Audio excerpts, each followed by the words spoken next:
今屆政府優先處理房屋問題，承諾做到提速、提效、提量，成功揾到足夠嘅土地咧，滿足長遠嘅需求，扭轉公營房屋落成量頭輕尾重嘅情況，能夠協助市民置業向上流動。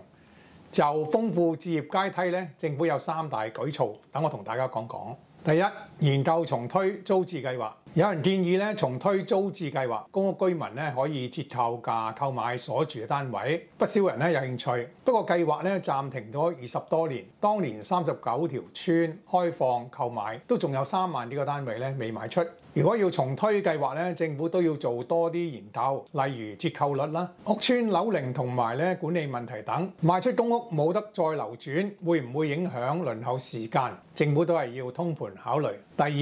提高公營房屋出售比例，公屋居民咧要成為業主，重推租置計劃外咧，居屋綠置居亦都係置業嘅途徑。隨住公屋供應增加，輪候時間回落，政府會逐步咧調整公營房屋嘅出售比例，由過往嘅7:3咧改為6:4，同時調高600表嘅比例，由40:60咧調升去50:50，回應公屋戶咧對自置居所嘅期望，有更多嘅公屋單位咧騰出再作分配。第三，激活居屋二手市場。政府去年咧係接納咗周文港議員提出嘅建議，延長二手未補地價居屋按揭貸款保證期，從30年咧延長到50年減樓齡，又將最長還款期咧從20年延長到30年，令到居屋第二市場嘅成交咧大幅上升。今次施政報告咧，政府亦都配合市場趨勢，將白居二名額亦都增加到7000個，進一步咧增加年輕家庭嘅置業機會。